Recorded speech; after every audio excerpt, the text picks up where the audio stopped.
Masses 4m and m are connected by a light string passing over a frictionless pulley fixed at inclined plane of inclination 45 degrees as shown in the figure. The coefficient of friction between 4m and inclined plane is 1 upon root 2. When two blocks are released, ठीक है, तो हमें देखना है कि कौन सा option satisfy कर रहा है. तो नेट फोर्स जो हो गया इस पुली पे, मतलब इस सिस्टम पे, नेट फोर्स तुम्हारा लिख सकते हैं, net force is equal to 4mg sin 45 minus mg. ठीक है, तो इसका वैल्यू देख लेते हैं क्या हो जाएगा तुम्हारा. Net force F is equal to 4mg sin 45 हो गया तुम्हारा 1 upon root 2 minus mg which is equal to क्या हो जाएगा तुम्हारा, mg कॉमन ले लो तो ये तुम्हारा हो गया 2 रूट 2 माइनस 1. तो नेट फोर्स जो सिस्टम पे काम कर रहा है that is equal to mg into 2 root 2 minus 1.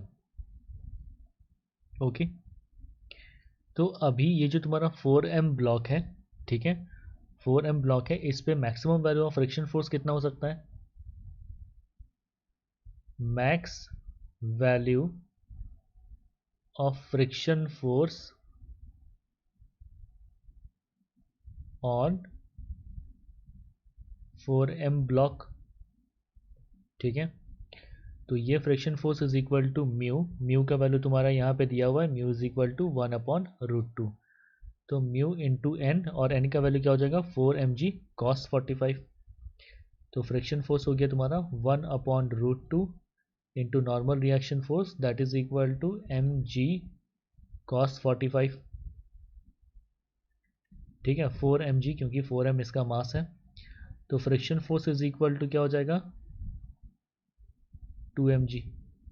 cos 45 का वैल्यू तुम्हारा वो भी तुम्हारा 1 बाई रूट 2 है.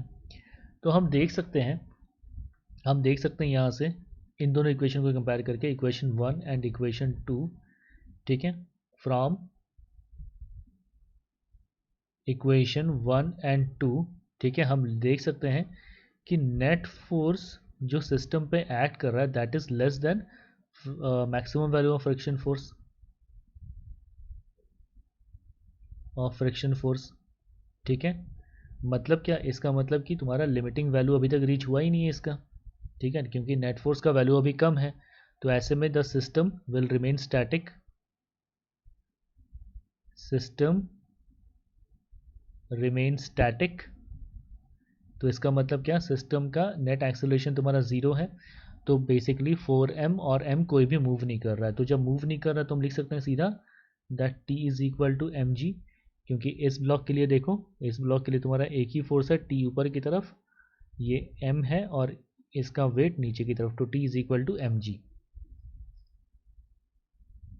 ठीक है, तो tension in the string is equal to mg, और ये तुम्हारा अभी तक लिमिटिंग वैल्यू रीच किया नहीं है. तो ऐसे में जो भी तुम्हारा फ्रिक्शनल फोर्स हो जाएगा, ठीक है, क्योंकि system is at rest, because system is at rest, तो ऐसे में तुम्हारा क्या हो जाएगा, net force is equal to friction force, is equal to friction force, तभी तुम्हारा रेस्ट पे रहेगा. ठीक है, तो नेट फोर्स का वैल्यू तुम्हारा कितना था, नेट फोर्स का वैल्यू था तुम्हारा mg. ठीक है, net force F is equal to तुम्हारा क्या था, तुम्हारा mg 2 रूट 2 माइनस 1. इसका मतलब friction force on the system will also be equal to mg 2 root 2 minus 1. ठीक है, तो द फ्रिक्शनल फोर्स जो ब्लॉक पे काम कर रहा है वो तुम्हारा 2 रूट 2 माइनस 1 mg. तो हम देख सकते हैं कि option A and option D R correct.